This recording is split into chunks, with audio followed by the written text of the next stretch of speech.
Hello, my name is Louis Tonsma Sr., and it's my great privilege to have a chance to interview Matthew Hill, who's known to many of us as Coach Hill, one of the people who has touched and made life in this community such a good place to live. And it's have a chance to interview him and ask some questions, and for him to tell us something about growing up in Cartersville and his career as a teacher and his impact there and other things as our conversation develops. So we'll begin that conversation now. Thank you for doing this for us. And how about telling us about your parents and your birth and your early years of growing up? Okay. My parents were born here in Bartow County. My mother was Douglas, but now her father really wasn't Douglas. He changed his name. Mm-hmm. His name was Zollikoffen, and at some age, sometime, he changed it to Douglas. And so we were Douglas, and my mother. And my father was born right here in Cartersville. He was born out on the Tumlins farm, and they farmed the Tumlins farm there for years.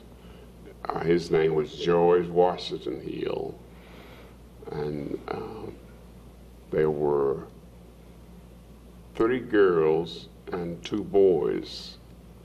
And believe it or not, my mother's parents died at an early age with those 5 kids. And they were adopted off or given to somebody else to raise.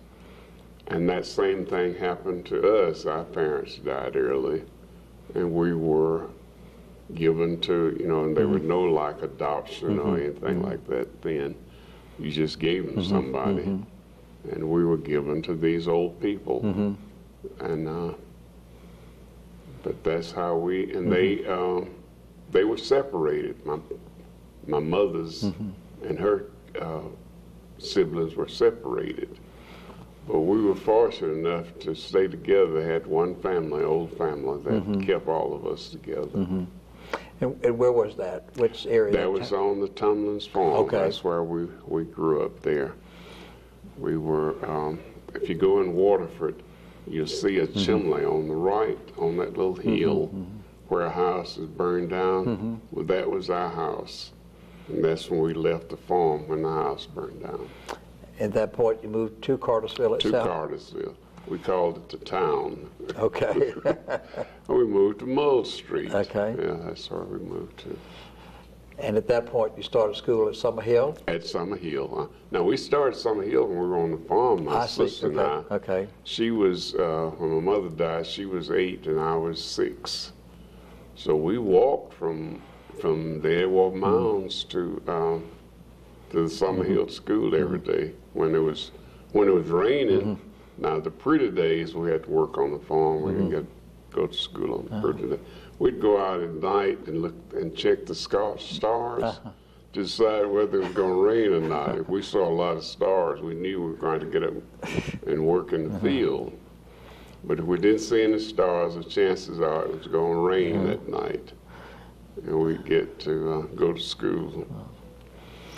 Describe what the area was like around Mull Street. This was prior to the urban redevelopment, is that correct? Right, Well, Mull Street had a lot of old houses, a lot of old people, and they had the trash pile right there at the end of Mull Street. Well, if you went to the school, the school that exists there now, the center, wasn't there. It was just a big field, open field, where people had hogs and cows and things there. And the trash pile was right there. And our school, Summer Hill, sat on top of the hill. The trash pile, there was a trash pile really all around the school. And that's what Summer Hill was like at that time. Tell us about that educational experience of the early years. The Morgans were there at that point. Right, the Morgans were there. I thought we had a great school. It wasn't the best looking school. Facilities were not that good, but we had great teachers. It seemed like I had teachers that cared about kids, and that's what is important now. we think in terms of having the most intelligent teachers, but if you're intelligent and you can't relate to kids, you can't do any teaching. And kids have to like the teacher, and teachers have to like kids. And I think that's important in teaching. And we had that at Summerhill. Now, many of the teachers didn't have certification. Some came right out of high school, started teaching, and there were one or two that might have had a year or two in college, but they were not certified teachers. But they could relate to us, and we felt like we had to learn. You know, people, they didn't take they expected us to learn. They didn't have the special ed classes, everybody in the same class. You had, most time there would be all grade levels, or several grade levels in the same classroom. But I wouldn't trade those years at Summerhill for a million years of that experience. And I remember those teachers, they made us learn. You know, that's what I said, made us learn. You could whip then, and that was quite an experience. If you didn't learn, you got a whipping. I remember a teacher, Miss Bessie.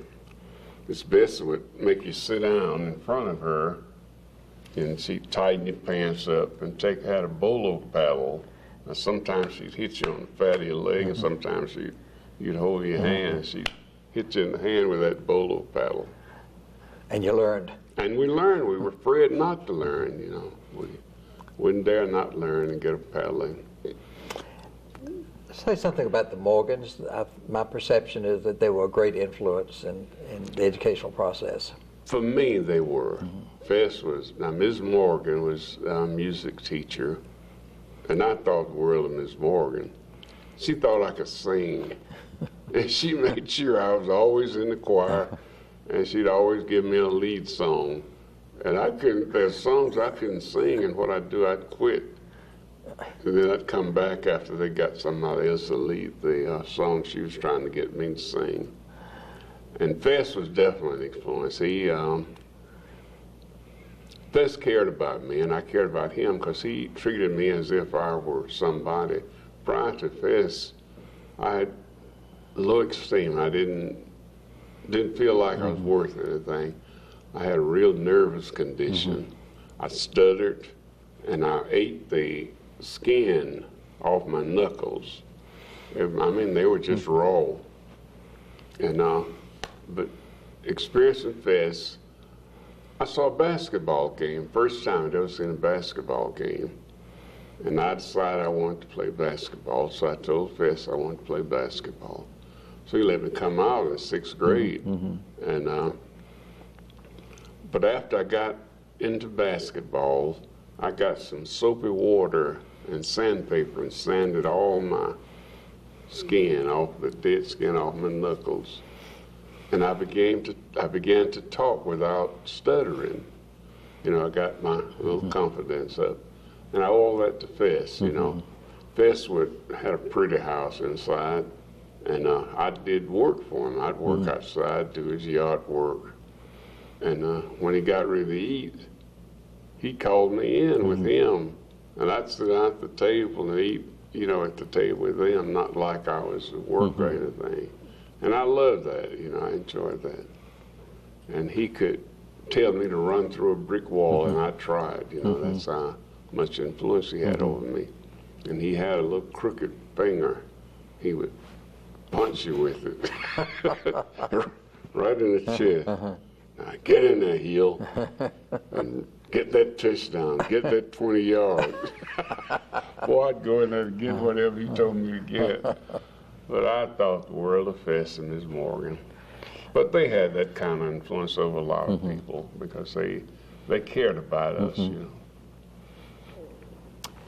You obviously played sports. Yeah, I did. I played my first basketball game, and I was on the first football team that Summerhill had.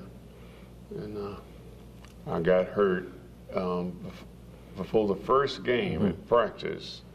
I got a leg injury, and I know it was broke, but from that point on, all through my high school years, I was referred to as Coach, no, as Crip Heel. And that was my name. There are people now that still call me Crip. That's hard to believe. It is. And I limped all through high school. And my senior year, I had this limp. And my leg's now not. This leg is crooked, my right leg. And that's where I got the injury. So I know it was broke, but you know, then you didn't go to the doctor unless you were dead, you know. And I imagine they gave me a dose of castor oil, you know, that's what they gave people when they got sick, you know, whatever it was, you had a stomach ache, a headache, or any kind of ache, you got a dose of castor oil. And that cured whatever it was. It cured it. I tell you what, it made you well because you didn't want to take a second dose. In your mind, you got well. There's no way you were going to take a second dose of that medicine. When you were playing football, where was practice and where were the games? We first started our football team. Could I get a little swallow of this? Certainly.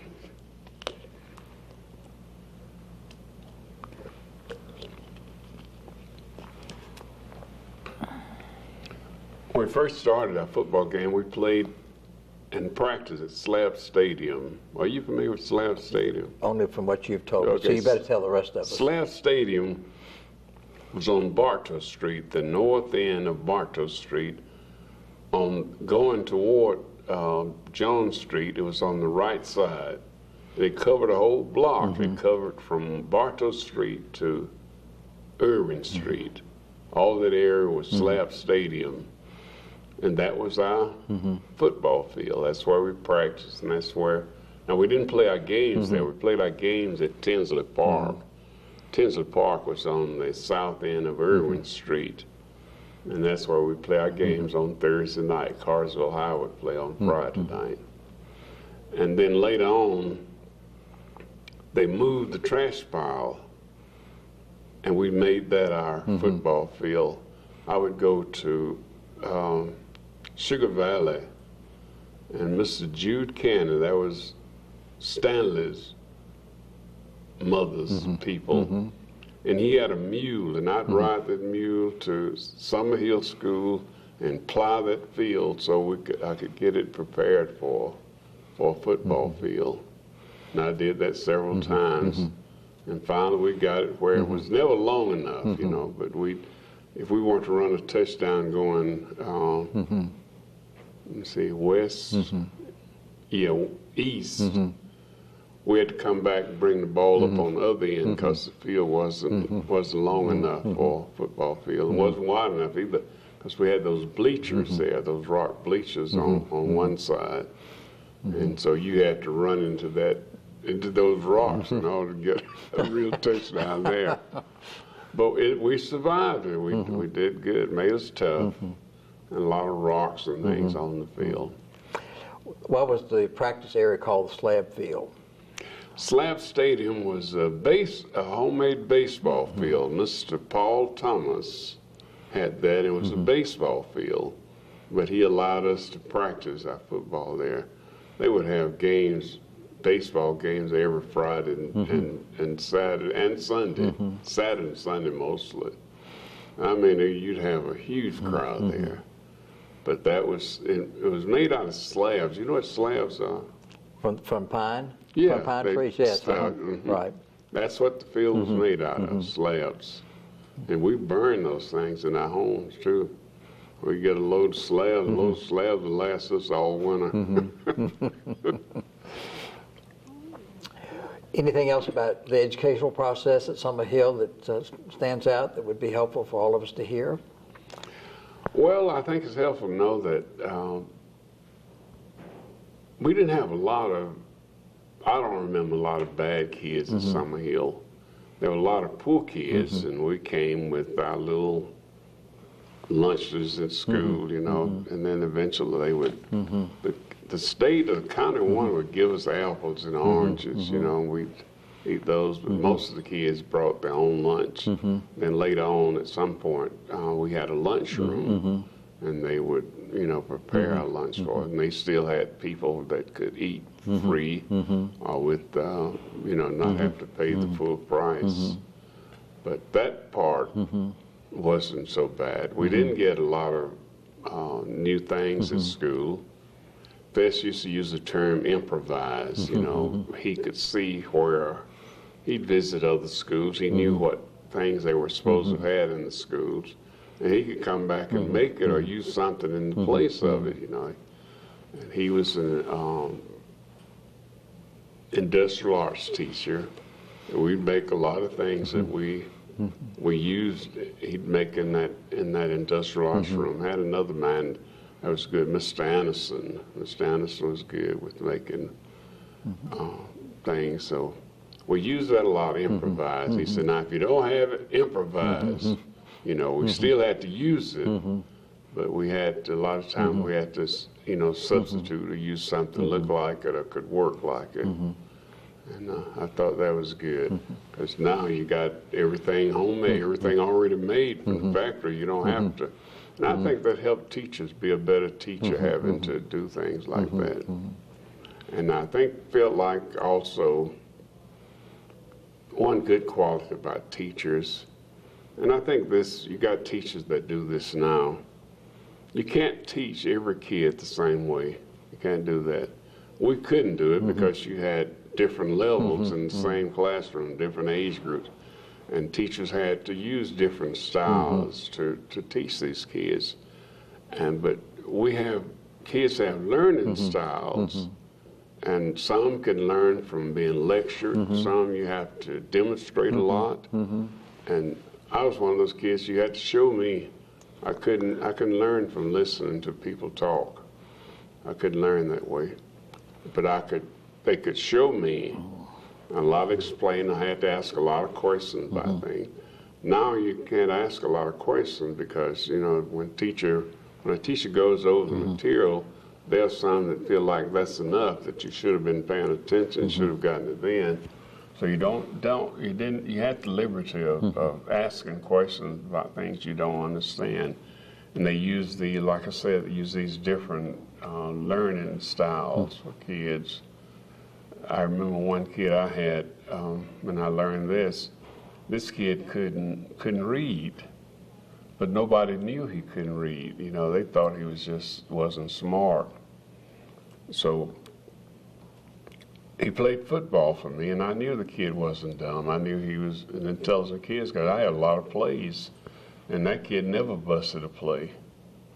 And I said, no, this kid can't be that all. So I was teaching biology then, and I would give this kid oral tests. When I gave the other kids a paper, pass it out, I'd go back to him, and I'd give him oral tests. I'd ask him the question on the test, and he was making as much as all those other kids. So that said something, But later on, when he got to high school, they discovered that he had what I refer to as mirror vision. Look in a mirror and try to read something. Well, this is where he saw things. And so they somehow prescribed glasses that would correct that condition. But these are the kind of things I feel like our teachers did at Summer Hill, things that you didn't learn in school because a lot of them hadn't gone to college to learn how to teach. But I guess you learn a lot from parents too, from the home you grew up in. You learn a lot about how to deal with certain situations. You once told me that your economic conditions growing up were sparse and challenging. It was quite challenging. We had, at most, we would have one pair of shoes, and that would last the whole year.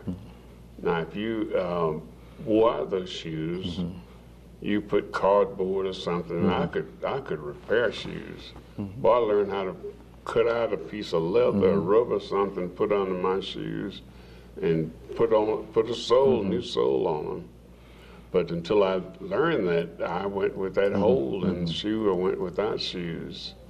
But we didn't have clothes. We had, might have we'd wear school clothes, church clothes, and when we came home from school, we had to put on whatever we could find, mostly rags or something.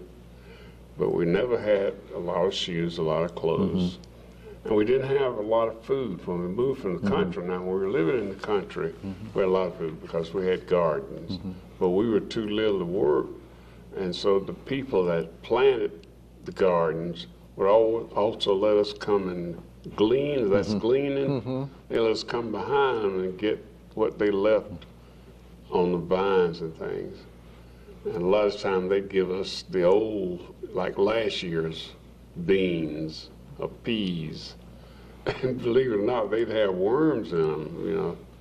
And we'd sit there, I remember a lot of times we'd sit there and stir those beans with the worms floating around in there.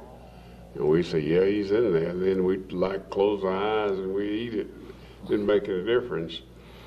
And we never had screen doors. We had to just open.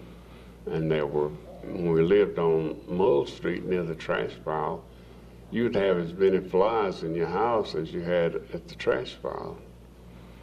But we thought nothing about flies, thought nothing about eating that food up there, because many times we'd go to the trash pile, and that's where we'd get our meal. We'd, those were apples, we'd get them, orange, we'd wipe them off on our clothes and eat them.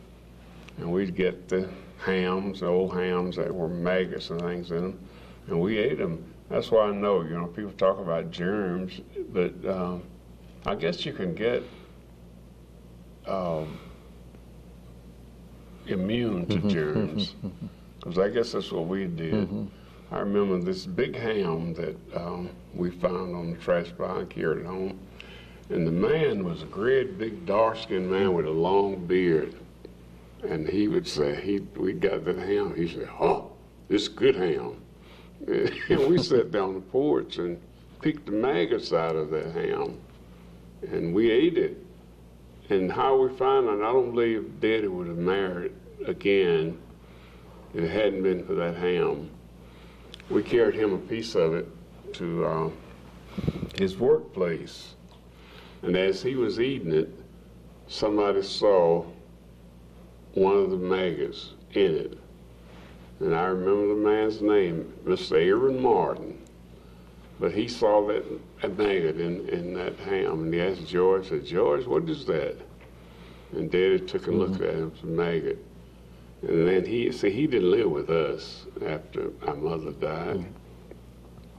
Then he inquired as to where we got the that ham from. We told him the trash pile where we got all our other food from. And he, later on, he married a lady.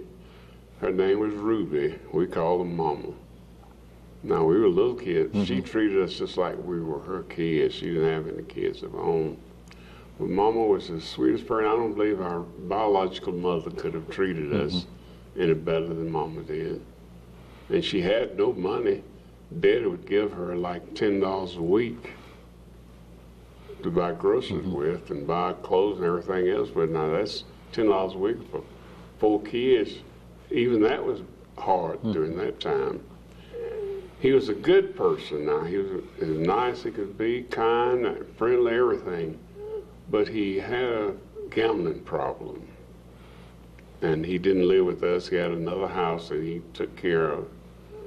And he would gamble his money. And there were times I had to be at the oil mill to pick it up before he got in the street. We'd walk to a 4-way cafe, and he'd get his little check cash and buy me a hot dog and give me the $10 and I'd go home. But there were times when I got there too late. He wasn't there. And if I got there one of those days, we didn't have any food that week, you know, we didn't have that $10. And times got a little better when we moved to town and Mama could work at Goodyear. She'd walk to Goodyear, and they paid her $20 a week. And she worked every day, all day long, every day, $20 a week. That's what she got. But she would stretch that $20 a week, and we did a little better then at that time. Tell me about going to Bethune-Cookman College. How did that work? Bethune-Cookman. Okay. Bethune-Cookman, Daytona Beach, Florida. Well, I never thought about going to college. Never wanted to go. It just wasn't something that crossed my mind.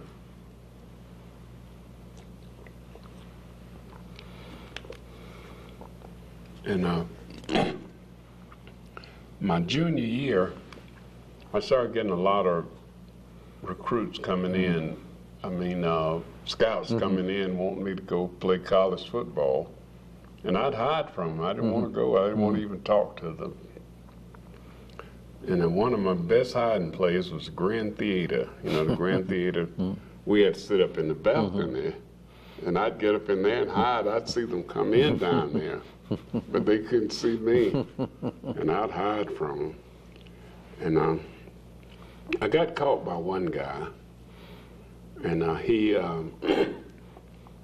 he showed me this magazine with all the pretty girls in the magazine.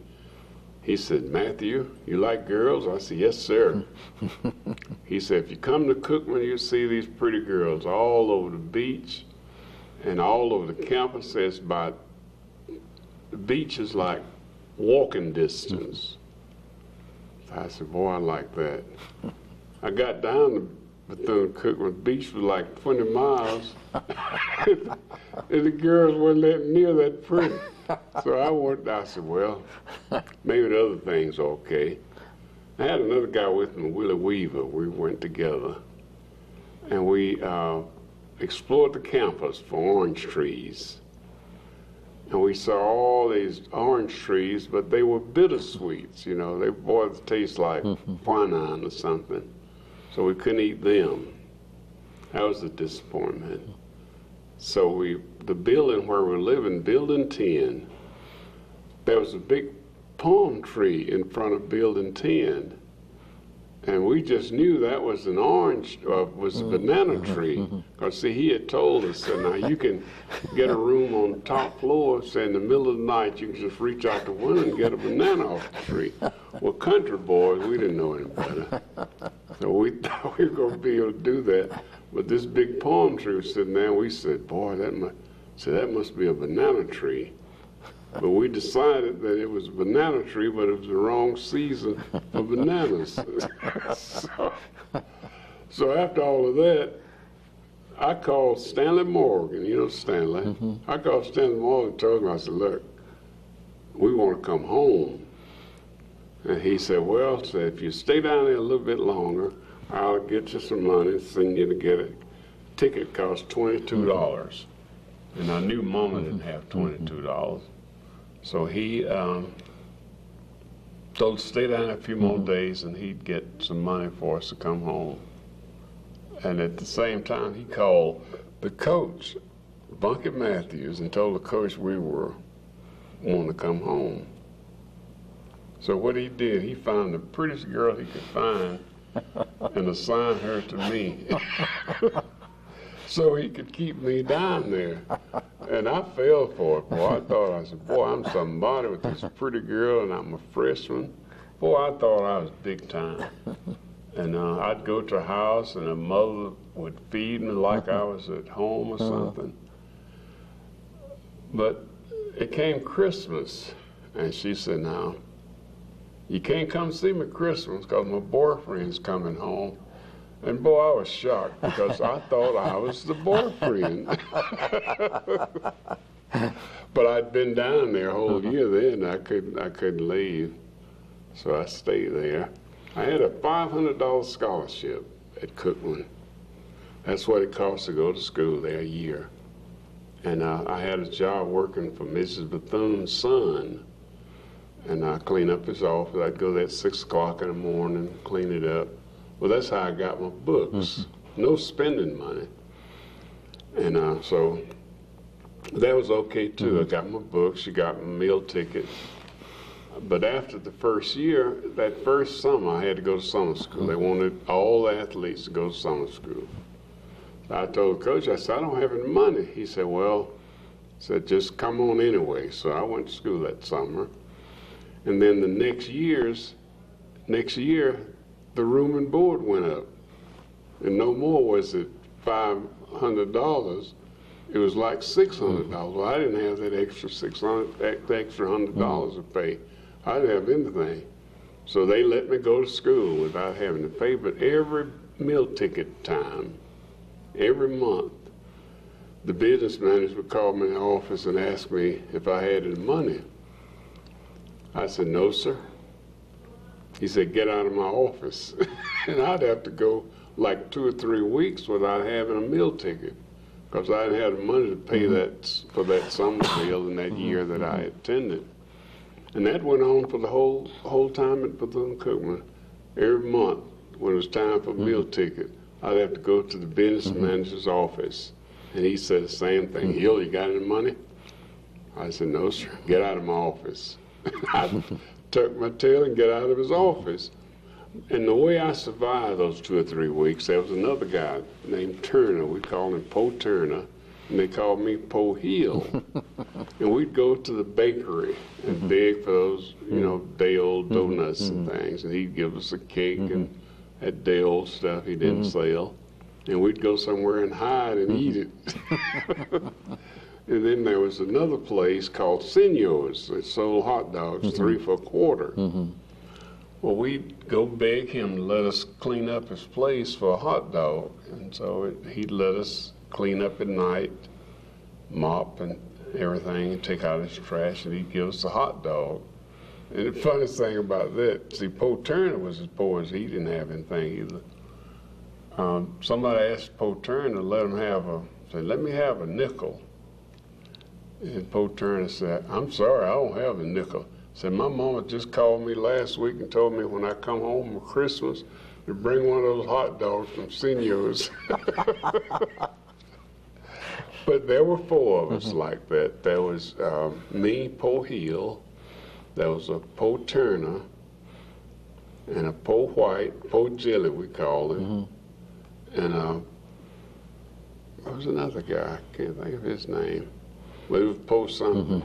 But he wasn't as poor as we were. He was a little bit off. He was a gambler, young man, but he was a gambler. And he would gamble when the veterans got their checks. He'd gamble and win the money, and he'd always buy me something too. He'd buy me like a shirt or something small. And so he wasn't as poor as we were. But that's how I survived at Cookman. Now I got a job. I worked. But I did football and basketball, and I always had a job, after I knew I couldn't survive without, because the business manager, where I cleaned up the Mrs. McLeod's son's office, it closed up. So in order to get my books, I had to get me a job and work. I worked at a funeral home, I worked at a restaurant, I worked at a hospital. I worked at a hospital from 11 to 7, 11 at night to 7 in the morning. Well, see, I practiced football to 7, 8 o'clock at night, and I'd go home and sleep a little bit, study if I could, and then I'd get up and go to work, and I'd get off at 7 o'clock. I'd get back to the campus time enough for breakfast and to go to class, and that was my schedule. I worked at a funeral home where I'd sit up there and wait for them to bring in somebody dead, and I worked at restaurants. I was a short order cook at several restaurants. But I survived. I always tell a story about a little tree that was in our yard. When Dad had planted that tree, I claimed that tree as mine. And I'd love to get out there and play. And when I remember I was out there playing around that tree when somebody came to the door and told me that my mother had died. Boy, that was some kind of scream. I didn't cry again until my father died in '54. I didn't shed another tear. But I always call that my tree. And I remember getting a whipping one time from my mother saying, by God. I was sitting out there and I'd heard grown-ups say, by God this and by God that. And I thought it was cussing. And I was sitting out there by myself on that wash bench saying, by God this and by God this. And Mama came to the door. This is my real mother. She said, Douglas. She called me Douglas. She said, Douglas, how much money do you have? So I went and looked in my little bank, and I had like 50 cents in it. She said, that enough money to buy God with? And I knew what was coming. She gave me a whipping. And I didn't use by God again, but it came across my mind. I passed that house where I lived. I was like 6 years old then. And I drove by that house on Bartow Street. And that word, by God, came across my mind. And I said, by God. I said, you know what people were saying then? It was by the help of God that they were able to do something. They were saying not by God as profanity, but by God, I can do this. And I said, that's exactly. I said, by the help of God, I was able to get through college on nothing much. And I saw that little tree. I said, that little tree was just a little tree when I left here. I said, but by the help of God, that's a big tree. I said, birds can nest in it. I said, it shades the house, everything. All of this by the help of God. And I said, that's how I survived, by his help. And I wouldn't have made it, because there's no way humanly possible that I could have gone to college and finished as poor as I was. I mean, I was poor. We were po-po. You know, there's a difference between being poor and poor. Do you know the difference? No. Okay. If you're poor, there's a possibility that you might do better.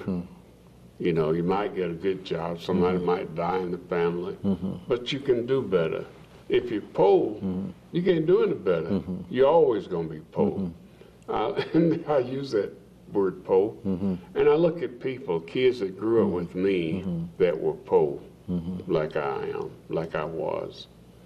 Do you know those people are still poor? That was poor then. But now there were kids that grew up with me. Parents had good jobs. Parents had some college. They were able to live in a good house. Well, those kids are the ones that went to college to be teachers and doctors and things like that. Because they had to start with people like me. They didn't do nothing. We didn't have nowhere to go. Our parents, nobody had the money to leave us. We was just poor dirt farmers, you know, surviving off whatever we could get. But by the help of God, I was able to survive all of that. Nobody in my family had ever gone to college. My mother finished the 6th grade. My father finished the 4th grade. And when I needed some help from them, when I got past those grades, I didn't have no help. You know, nobody could help. And that's the desperate part about growing up without people that can help you in the homes. If you got somebody that can teach you, help you with your math and English and science, kids do better like that. But if you don't have anybody in the house that can help you, these kids grow up, you know, not getting any help to get to school, and teachers don't have the time, and some don't have the interest to try to bring you up from what you should have learned at home somewhere. So after college, tell me what happened in your life then. After college, I came back to Summer Hill. I had planned to come back to school. I had several pro contracts that I could have had, but I was going to go in the Army. I said, I'm going to the Army. And so I had made up my mind that I was just going to go serve in the Army. And Professor Morgan called me one night, I guess it was about 12 o'clock, and wanted to know if I wanted to come to Summer Hill and teach. I said, no, I'm going to the Army. He said, well, I can get you out of the Army if you come here, so I can get you out. So I said, fine. So I packed my little clothes and came to Cartersville. And Professor Morgan carried me to people on the board. They agreed to let me work. Mr. Jolly, I'll never forget Mr. Jolly. He was the head of the Pope. So after that first year, I got my papers again to go to the Army. And Fess said, well, we'll go talk to these people and see if we can get you another deferment. So we went, first person went to was Mr. Jolly. I'll never forget that experience. We were sitting there, and Fess said, yeah, they're going to do it. He had talked to them. They had agreed they were going to let me work another year. And we said, I talked to Mr. Jolly, and Mr. Jolly said, now we let Matthew gave him a deferment so he could finish his last year of college. We gave him a deferment so he could work a year. It's now he comes back again and wants another one. So I knew then that I was going my way to the Army. So I went in, and the worst experience I thought I'd had in my life. I thought I was having a nightmare. I used to have nightmares, and I'd tell myself, this is a dream, wake up. You know, something bad happened in my dream. I said, this is a dream, wake up. And I'd wake right up just like that. But when I went in the Army, I kept telling myself, every bad experience I have, I said, this is a dream, wake up. And I didn't wake up. I woke up 2 years later when I served my time. And one of the worst things I did, I joined the paratroopers, airborne. I was scared of airplanes. When I was a kid, I'd hear an airplane, I'd run and hide, and I'd get under the bed. I was scared of those things, and I don't fly now. But I had nerve enough to join airborne. I got to tell you about the first jump I had. You know, they tell you go through all this training. They tell you how to fall and roll and get back on your feet. And say, now you got to get you a good jump out of the plane. If you don't, you get hung on the airplane. So that's all, you know, they drill you this. It becomes a part. You don't have to think about it. So when I jumped out of the plane, those risers were twisted around my neck. And I wasn't moving. I'd hit one of those air pockets. And I was just in the middle of the air, not moving. And I said, I'm hung on this airplane. I said my word, doggone it. I guess that's where that word started. And I remember how they say when you rise around your neck, you got to untwist yourself. So I untwisted myself. Then I started coming down. They tell you not to look down. Well, see, I looked down, and it seemed like the trees and everything was coming up to me. And I grabbed those rides, and I was trying to climb back up in the air. I mean, I was climbing, and that's how I hit the ground in sit position. And I hurt myself. I ended up in the hospital. That's not on the record where I ended up. But I ended up in the hospital. But after that jump, I finished my little jump. I jumped once a month. Well, that was my little extra money, because I had an allotment made out to Mama. See, Daddy was dead then, and that was her little help, you know. They'd take a portion out of my check and give it to her. And so, and we had my little sister, baby sister was at home, so she had to use that to help take care of her. So I finally got through. 2 years later, I said, this is a dream, wake up. And I woke up, and I was on that ship coming home. I don't fish either. I mean, I don't fish from boats. It takes 2 weeks on one of those battleships to come from Germany to America, to New York. I was sick every day. I threw up, couldn't eat. Every time I'd eat something, come back, I was sick. So I don't do boats now. I don't fish from boats, and I don't fly. I don't get in the airplane. I haven't flown since I left. That's been, I got out in 50, 57, 58, 59, and I haven't been on a plane since. I don't fly. So after the paratroopers in the Army, did you come back to Cartersville? Came back to Cartersville. Fess had a job waiting for me. And that's how I met my wife. Well, I met my wife, really, I met her, she came to Summer Hill from Adairsville, and she was in the 8th grade, but they had something called May Day in the schools. And the kids from the county would come there and do all kind of little games and all kind of singing and dancing. And June was in one of those groups when she was in the 8th grade. And I saw her. And boy, I just couldn't keep my mind off June. I mean, it just stayed there. She was on my mind when I went in the Army, when I was in school. I still, kept my mind on her. I knew I could just see her. She was up on the stage dancing and going on. And when I got out of the Army, came back to Summer Hill, she had finished Morris Brown and she was there. And I knew it was her. I knew it. And so I dated her for, I guess, about a year. She lived in Adair, and I'd go to Adair every weekend, every Friday and Saturday. And finally she asked me to marry her. That's what I always said. And so that's how I met her. And Joy, we decided we were going to wait a while to have a child because we wanted to get a house and things like that. So we finally got a house and got it on the way and got, a little school and a little money situated. And we decided we'd have Joy. Boy, it took us the longest to have Joy. I didn't think Joy was going to ever come.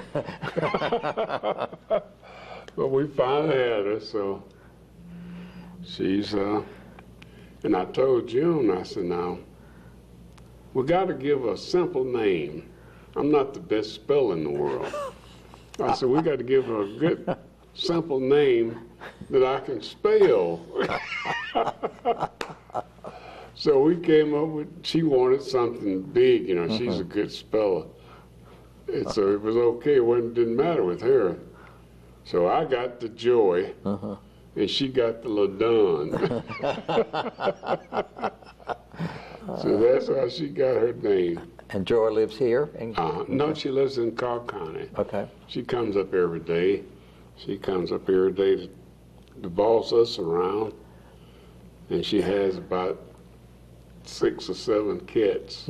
She comes up. So she comes up every day to boss us and take care of the kids. I don't know how we'd make her without Joy. She's a lot of help. She do everything we ask her to do and even more. I look forward. She's not up here about 12 or 1 o'clock. I call her. I said, Joy, what are you doing? I said, when are you coming? And she usually say, I'll be there about 2 or 3 o'clock, Daddy. But I make sure I give it, if she's not up here early, I call and make sure she's coming. But she has really been a big help to us in our old, sick age. Let's go back and talk about early years in Cartersville in terms of the social structure, certainly the relationships between Afro-Americans and white population was different then. And it was, to me, for the most part, the relationship wasn't that bad. Now, there were instances. Now, there were people that treated us like it was still slavery. I remember we picked cotton, and these people would come out. They didn't treat us bad, but the language was kind of bad. These people come out, and they would call us darkies. And they'd say, you darkies ready to, no, UNCs. Ready to way up, way up and get us, and we'd get on our way. And there were also people, and I guess it's like this now, you got good and bad people, both sides of the group. They wouldn't allow us to walk on the sidewalk. If they were coming on the sidewalk, you had to move off and let them come by. And I thought that was a bad thing. And but I remember an incident I had right there in front of Young Brothers. I walked out of Young Brothers, and I had my head down, was looking, and this guy walked by me, and I didn't get over. And he took his fist and hit me upside my head, knocked me down. And I got up, and I was a boy, and he was a grown man. But I didn't fuss at him because he probably would have hit me again. So I just got up and looked at it and went on about my business. But we're not allowed to walk on the sidewalk if other people were there. You know the condition in the stores. You had to. This always bothered me because there were little restaurants, soda fountains in some of the stores, and I wanted to go in there and get some of that stuff. And but we couldn't go in there. We could go in there, but we couldn't sit down. So what I did, I just wouldn't go in because I didn't want to be embarrassed or anything. But another thing that was different about Cartersville, black and white people lived in the same area. They didn't have, in most towns during that time, blacks lived on one side of the railroad track and whites lived on the other side of the railroad. It wasn't like that in Cartersville. In most places now, the Davis subdivision was one where there were no blacks in Davis subdivision. But all of the other parts of town, they were black and white living in the same neighborhood. And I mean, lived right across the street next door to each other. And it got along fine. I remember we lived on Fight Street. Across the street from us, there was a white family. Next door to us was the Templetons. The Temples lived in that big house on Fight Street next to us. They had two little boys and a girl that were our age. And we swapped houses all the time. They always played. We'd play in the road, and they'd come over and play checkers with us. Had a good time. But one thing we didn't do, we didn't play with the little girl. We would let the little girl came over, we'd quit playing. We wouldn't play with her. And she was a friendless girl. I wish I knew who she was now. But she could see me walking downtown. I'd see her coming, and I'd cross over to the other side because I didn't want to be friendly with me. I'd cross to the other side, and I'd cross over, and then she'd holler, "Douglas, Douglas." But the relationship, for the most part, with most people, the relationship was pretty good. It really was. There were times when there was a young man named Walt Anderson. Walt Anderson is older than I am, but we called him Black Tarzan because he was a good swimmer. I mean, he could swim better than anybody I've ever seen. So we called him Black Tarzan. Well, he'd take a lot of us little boys to these different waterways, like the creeks and the rivers, these little branches of water running through these fields. All summer, we'd follow him around, swimming in these places. He showed us how to take our hands, slap fish out of the water. And we were everywhere, swimming and fishing, and they were all black and white kids together. It wasn't just black kids, black and white kids. And I remember one guy, we were talking, he runs a tune-up shop on Porter Street. And we were talking one day, and he asked about Walt Anderson. And I said, yeah, I know. I said, I used to follow Walt Anderson all over the place. He said, I did too. So we were all there together, but we didn't know each other. We didn't know names. We just know we were there. So that gives you an idea of how Cartersville was. Then there was a lady, and Mr. and Mrs. Perry. I know you got to know them. Miss Eva Lou Perry and Mr. C.B. Perry. Now, they were no different. They were some of the nicest people I've seen. My sister and I worked for them, and we would be out. She'd clean the house, and I'd go outside and work in the yard, crawl around on the ground and everything else. But when they got ready to eat, they had a little girl named Nancy. When they got ready to eat, they'd call us in. And my sister, they called her Tisa, and I was Douglas. They said, Douglas, Tisa, come on and eat. And we'd sit down at the table and eat with them. Now that was unheard of. You couldn't do that during that time. But we'd sit down at the table and eat, and then we'd go back to work. And to show how that contrast, there was another family that I worked for. And when they got ready to eat, they'd go in there and eat, and I'd still be out there working. And they had a little dog that they fed in a little bowl, something like that. they'd give that little dog their food when they ate. And then when they finished eating, and the little dog finished eating, they'd call me and, Douglas, come on eat. Well, they put my food in that little dog bowl they used. They put my food in it, and I always found a way I could throw it away because I was on this back porch. That's where they let me eat. But I'd never eat that food. I'd always throw it, and I'd be hungry. And boy, they'd have all that good-looking food on that table, and there was just two people in there, but they would let me sit there and eat. But that just shows how different, you know, people were in Cartersville. There were a lot of angry people on both sides, but I find more good people than I find bad people. And when they integrated school, that could have been a bad situation there, because they moved the white kids on Summer Hill with the black school, and the black kids didn't want the white kids there, and the white kids didn't want the white kids didn't want to be there. It was set up for a real bad situation. But I always feel like Mr. Dickey. I had a man named Mr. Dickey. You know, did you know Mr. Dickey? Oh, yes, sir. I thought he was a great person. But Mr. Dickey handled that situation better than nobody else in Bartow County could have done like Mr. Dickey. I mean, it was a smooth operation because of the way he did things. Now, you could get whippings in. If you did wrong, you got a whipping. And what he'd do if it was a fight, two people in a fight, he gave both of them a whipping. He didn't go to trouble to find out whose fault it was. And so what it did, I wouldn't dare pick on you, because I knew if you fought back, I was going to get a whipping too. I couldn't go there and tell him it was his fault.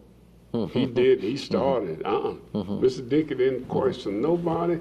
He carried you to the office and got his switch, a pal, and gave you a pal, and you left. And it was a fight between boys or girls. It wasn't a racial thing. A lot of people made racial situation out of a fight. If a black and white got in a fight, they made it a racial thing.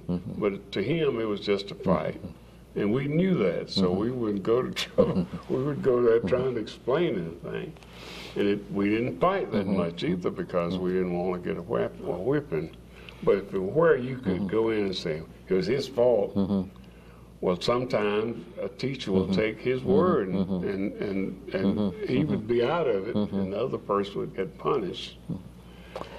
Well, I can't let this opportunity pass. There was one other person who made the crucial difference, and that was Coach Hill. You had such respect in both communities, and there's still people who think you can walk on water. Well, I had a little thing I did with kids. I was a PE teacher, and when they first integrated the schools, the classroom, everything was integrated, I mean segregated.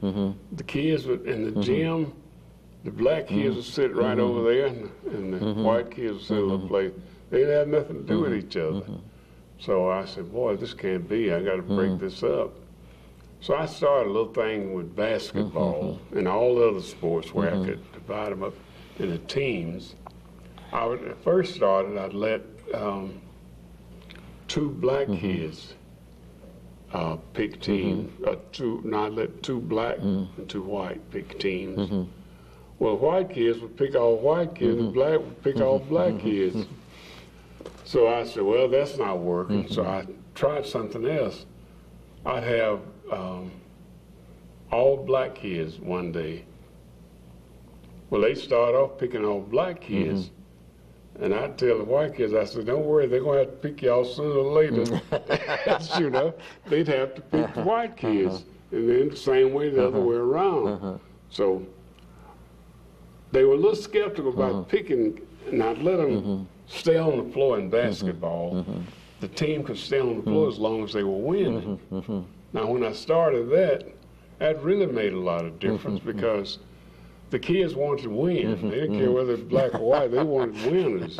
And they would pick, they'd pick the kids that first that could play good basketball because they wanted to stay on the floor as long as they could. And that helped out a lot. They wouldn't pick a guy that couldn't play, if he was even the best buddy. They wouldn't pick him. I remember, I wish I could think of this family. They were brothers and cousins. And this was in recreational ball. And these guys wouldn't pick each other, wouldn't pick their brother, cousin to play. They didn't want them on the team because they couldn't play. And I always remember one little boy, one of that family. And now the people listening, they're going to know exactly what it is because they remind me of this a lot of times. The little fat one, nobody wanted him. And when we got to middle school, where they could play middle school ball, he ended up being the better ball player. I mean, that little kid could play basketball. I guess because he had such a hard time getting on the team. But schools were, we didn't, I went through all through school and never had a new book. Never had a new book. They were always books that we got from Cherokee School. You were at Cherokee School? Yes, sir. We're sitting on the campus right now. This was the old Carsville High School.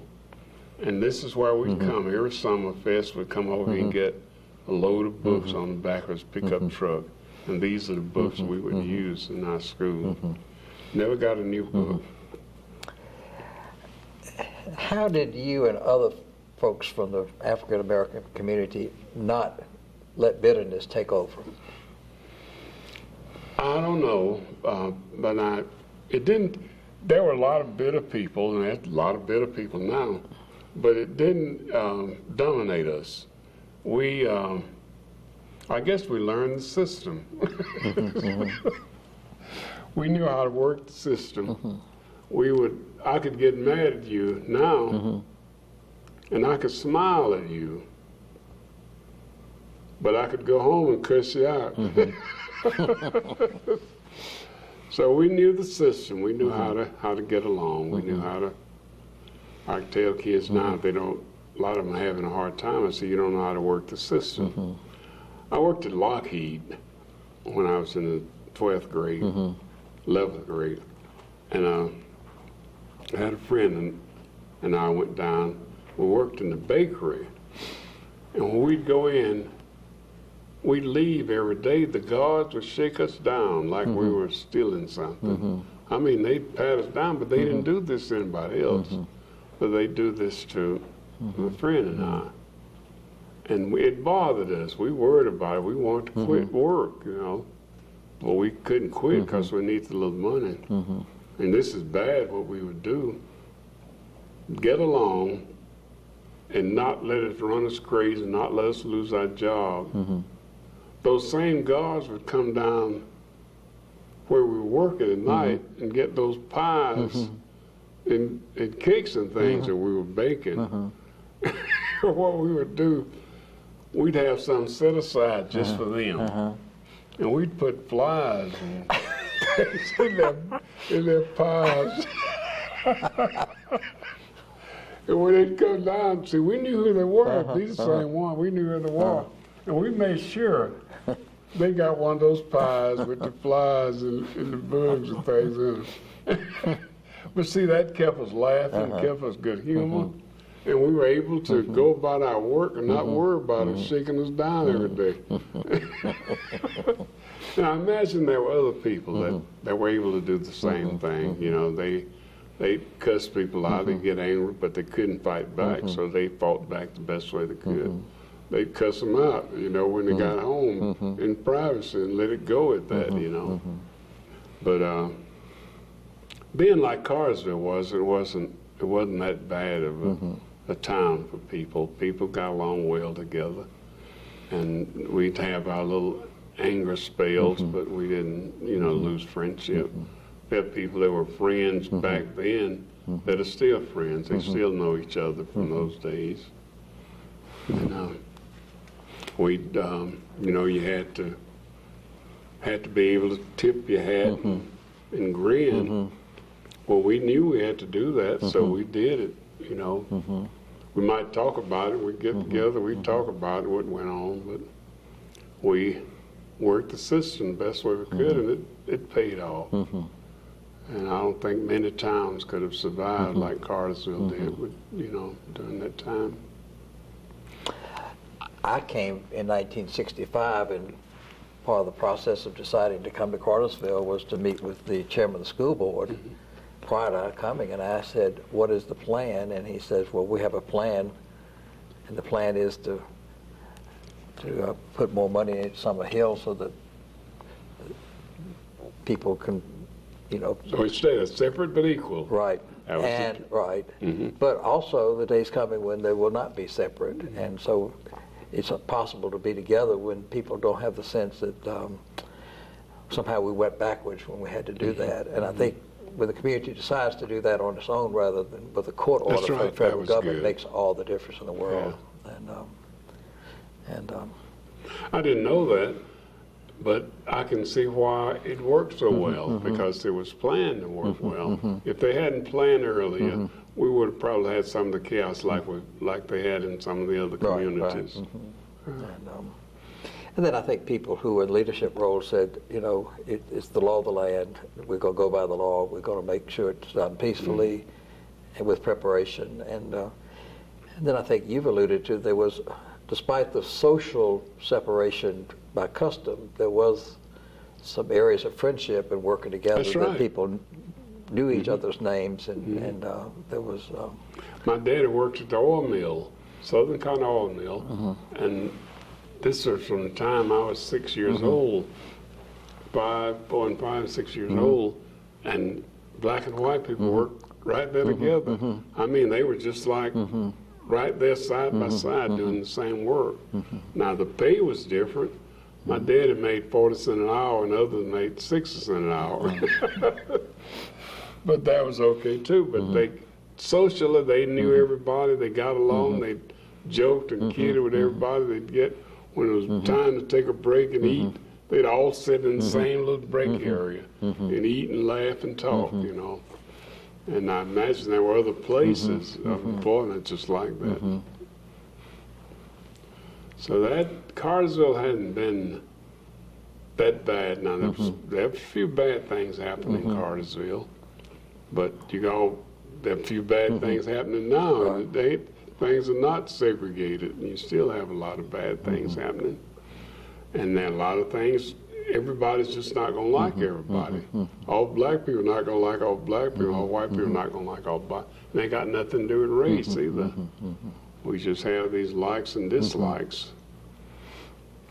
Tell us some things that you're doing now. I know you've been active with the Advocates for Bartow Children. You're on the Cartersville School Board.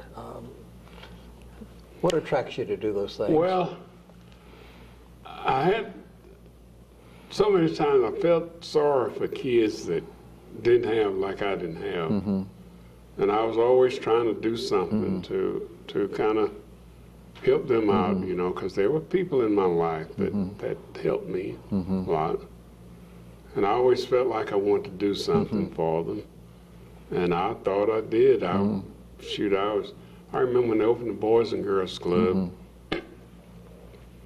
I was on the committee that thought that was a good idea to open a group like that. And I had an old van, had no seats in it. I would pick up 30, 25 and 30 kids, taking them to the Boys and Girls Club to help the Boys and Girls Club be a success and let these kids know that that was a good place to be. And I did that. We opened up in Atco, in that little building on the right. And boy, we'd have 400 and 500 kids there in that little building. And I was busy hauling them there back and forth. I'd make sometimes 2 trips, getting them there and getting them back home. And then when they opened up the girls, the Advocate of Bartow's Children, that was the same committee that started the Boys and Girls Club, also started the Advocates for Bartow's Children. And when they first started, I was one of the first people to to work there had Tara Ramey and Pam McKay, and then I was the other person. And before I started working there, I was the recreation director. I'd go pick the kids up on the weekend and carry them to recreational places, bowling and skating, and I paid the way. I didn't ask for any money for doing that. And I did that until they decided they want to hire somebody to do recreation, so they hired me. Well, when they hired me, they didn't have any vehicle for hauling these kids around, so I used mine. I bought the gas and everything. I'd carry them all over the place, using my gas and my van. And finally they got a van of their own, and finally they decided they'd give a little money to pay for their movies and things, but it wasn't enough. I still ended up spending, my money on it. But I enjoyed that because there are kids now that I meet that were in the Boys and Girls Club in the shelter, and those kids are doing well. And I feel like I had to have had some part in that. There was a little girl in the shelter, I'll never forget her. She came there, she was having problems at home, and she had to get out of there, had to put her out. So she came to stay with us. And she stayed there, I guess, about 2 or 3 months with us. And I had forgotten about her. My wife got sick and had this lady come there, the nurse, to take care of her. And she'd always look at me when she left. So one day she said, "Do I know you?" I said, "I don't think so." She said, "I believe I do. Did you ever work at a place where kids stayed and had these big steps on the side?" I said, "Yeah, I worked there." She said, "I was in that place for 2 or 3 months, and that's where I know you from." Now, she went through all those problems in that shelter, or having to come to the shelter, and now she's a registered nurse. So that shows that we did something good. And there are other kids that came in there that I felt like we did a lot of good for. I remember one little girl who had been separated from her home. Her father had molested her, and she couldn't stay with her grandmother. She'd go back home and live with the mother, and her mother had a boyfriend then, so the court said she couldn't stay there. So she didn't have nowhere to stay with us. She was just a little bitty girl. And one day they called me and wanted me to come over one night because the little girl was crying and using profanity, throwing things down the steps, and wanted me to come over and see if I could talk to her. When I got there, she was sitting in the corner crying. And I said, "What's wrong with you?" I came prepared to fuss at her, But when I see her sitting in the corner crying, I said, "What's wrong with you?" She said, "Coach, so I keep running into walls. So everywhere I go, I run into a wall. So I go home to my mama, I run into a wall. When I go to my grandmother, I run into a wall. So it seems like I just can't seem to get over these walls in my life." What she was talking about, not a wall, but these circumstances in her life, just one problem everywhere she went. And she finally got 16 years of age, and I gave her a little old doll, a little animal, and she'd left and go to another shelter, and then she'd always come back to us. And she'd always come back. She'd have that little animal that I gave her. So, but when she turned 16, I got this telephone call. She said, "Coach Hill, I'm 16, and I can get out of the shelter." Said, "But I found me a boyfriend, and I'm going to get married, and we're getting married, and I want you to come to the to the wedding." I said, "Okay, I sure will." And she said, "And bring some food and something to drink." And I went to the wedding, and sure enough, it was a beautiful wedding, and people had to bring their own refreshments and everything. It was right here in Bartow County. She didn't live in Bartow County, but the wedding was here. And I used to hear from her all the time. She has a family now, has kids, and a brother, I saw a brother, I'd see a brother every night and they'd tell me how well she's getting along. So I feel like the shelter did good, and that a lot of kids I see that had the experience of being in the Children Advocate Bartow shelter, and they're doing well, and I feel like they're doing well because of that experience with us. We had people that really cared about kids, and it makes a difference when people care. One thing you mentioned that when you lived in town as a youngster, the conditions and circumstances of housing was pretty unsightly. Talk about urban renewal and how that changed that area. Okay, I lived on Summer Hill. I've always lived in that area, and there were always old, worn-out houses, raggedy houses up on Summer Hill around that trash pile. Now, there were a few halfway decent houses, but not many. And urban renewal decided to come in and tear down those structures and build better houses up there and pave the roads and everything. See, there were no paved roads there. You know, it was all dirt roads. And so they did come in, but what they had to do, they had to buy the property from those people that owned. There was people that owned these old houses. So they had to sell the houses to them. And so, but they didn't give them enough money to build somewhere else, you know. So a lot of them, there are people now that don't have a decent house to live in because they got rid of that house during urban renewal. And then they were supposed to rebuild that area and gave people an opportunity to buy that house back if they wanted. They were supposed to price it at a level where people could afford to get it back. And it didn't happen that way either. But there were a few people two families that wouldn't sell. You know, and although they told everybody else they had to sell, but these two families didn't sell. But by them holding out, they were able to get out of their house what they felt like they should have gotten in the first place. They got the amount of money they felt like was deserving. But the other people sold their house for little or nothing, and they were not anywhere. They were just almost homeless, you know, after that.